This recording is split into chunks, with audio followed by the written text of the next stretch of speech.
12 équipes au départ qui se lancent toutes les 3 minutes sur 31 km. Si les Togolais, qui ne sont plus que 2 pour cause d'abandon, sont les premiers à se lancer, ils mettront 57 minutes et 13 secondes, temps de référence. Les favoris sont très vite sur la route. Les Algériens de Sovac Natura Forever ne sont plus que 4, avec leur pépite de 19 ans, Hamza Mansouri. Blessé à la main, le jeune champion d'Afrique junior du contre-la-montre n'aidera pas son équipe à faire mieux que les 44 minutes et 26 secondes. La Côte d'Ivoire du très combatif Abou Sanogo, 7e au classement, tente de refaire son retard.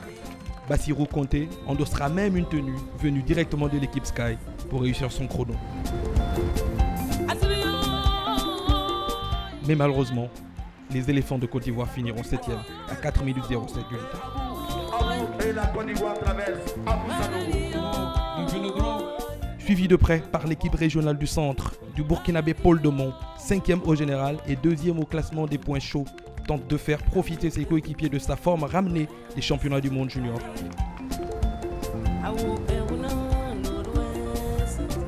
L'équipe termine à 2 minutes 51 du leader, une belle performance. Dès son départ, la team Embrace the World décide de rattraper son retard.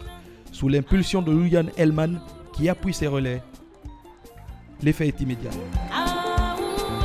Les Allemands ont le meilleur temps à l'arrivée à Koudougou, 43 minutes et 10 secondes.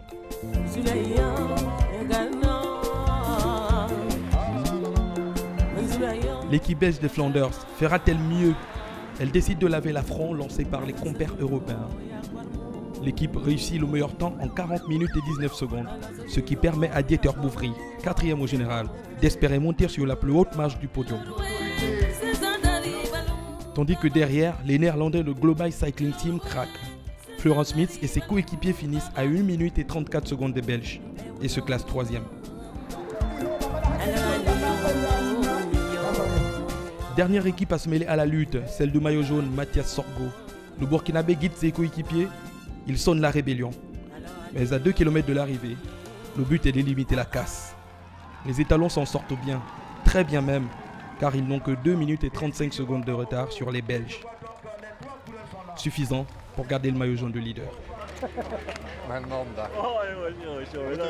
Au général, Mathias Sorgo profite bien du travail de ses coéquipiers, lui qui ne perd que 10 secondes. Le néerlandais Anne Graaf conserve lui la 2e place. Le perdant du jour se nomme Paul Domont, puisque le natif de Bobo Dioulasso sort du top 5.